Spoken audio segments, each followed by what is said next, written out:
अस्सलाम वालेकुम जी। दोस्त जितने भी हैं मेरे, मजहबी हैं या लिबरल हैं, वो शर्मीन उबैद चनाए और आगा खान हॉस्पिटल और उसके डॉक्टर की फ्रेंड रिक्वेस्ट से उकता चुके हैं इस मौजू से। लेकिन मेरे लिए इसमें बहुत ज़्यादा इंटरेस्ट बाकी है।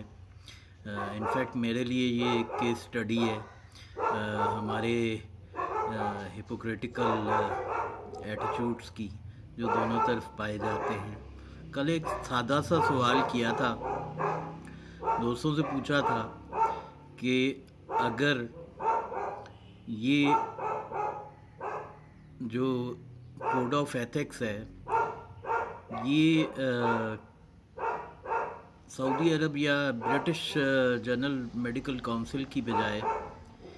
सऊदी अरब या ईरान की किसी मेडिकल काउंसिल ने बनाया होता और शर्मीन उबैद चनाए का बयान किसी दीनी आलम, मजहबी स्कॉलर या किसी मदरसे के मौलवी नहीं दिया होता। वैसे ये आपस की बात है, मदरसे के मौलवी के लेवल की ही स्टेटमेंट थी जो उन्होंने पास की थी, और उसको कोड ऑफ एथिक्स का जो है वो मतलब जो भी सवाल करते हैं हम, उसके जवाब में एक ही जवाब आता है कि जी प्रोफेशनल एथिक्स का मसला है। तो मैं तो बुनियादी सवाल आपके सामने ये रख रहा हूँ कि ये आप यही मान लीजिए कि अगर यही कोड ऑफ एथिक्स जो है वो किसी इस्लामी स्टेट ने बनाया होता, उसकी मेडिकल काउंसिल ने बनाया होता, और शर्मीन उबैद चनाए का बयान जो है वो किसी मजहबी स्कॉलर या मदरसे के मौलवी से मंसूब होता, तो आपका रद्द अमल क्या होता? किसी ने जवाब नहीं दिया, तो मैं थोड़ा सा रद्द अमल आपको बता देता हूँ कि जो मैं फोर्सी करता हूँ ऐसी किसी सूरत में रद्द अमल वो क्या होना था। पहला रद्द अमल तो ये होना था कि गैरत ब्रिगेड जो है, जो इस वक्त यकीनन काफ़ी हद तक डॉक्टर की साइड पे है, वो सड़कों पर टायर जला रही होती, और दूसरी तरफ जो हमारे जो लिबरल सेकुलर लोगों में से कुछ लोग शर्मीन को फेवर कर रहे हैं,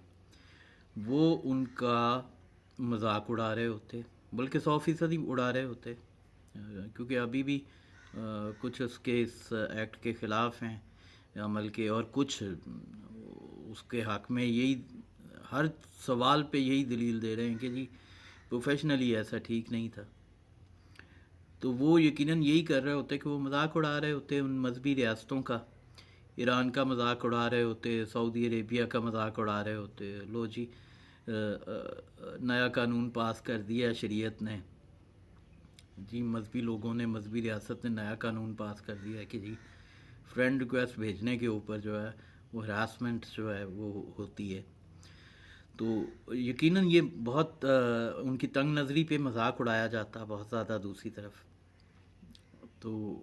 ये मेरे लिए एक केस स्टडी है दोनों तरफ की। आप भी इस पे गौर कीजिएगा, अगर कोई जवाब बने तो ज़रूर दीजिएगा। बहरहाल मैं तो यही समझता हूँ कि ये इंतहाई मुनाफिकाना किस्म का तर्ज़ अमल है, क्योंकि मैं बतौर एक आज़ाद ख्याल इंसान के ये समझता हूँ कि अगर ये स्टेटमेंट किसी मजहबी स्कॉलर ने भी पास की होती, अगर ईरानियों ने भी पास की होती, अगर सऊदियों ने भी पास की होती, अगर उनकी मेडिकल काउंसिल्स ने भी ऐसा कोई कोड ऑफ एथिक्स बनाया होता, तो मेरा जवाब मेरा रद्द अमल उस पर भी यही होता, और मैं उसको भी इतना ही गलत जानता जितना मैं ब्रिटिश मेडिकल काउंसिल के कोड ऑफ एथिक्स को जान रहा हूँ। बहुत शुक्रिया, थोड़ा बहुत गौर कीजिएगा। Thank you.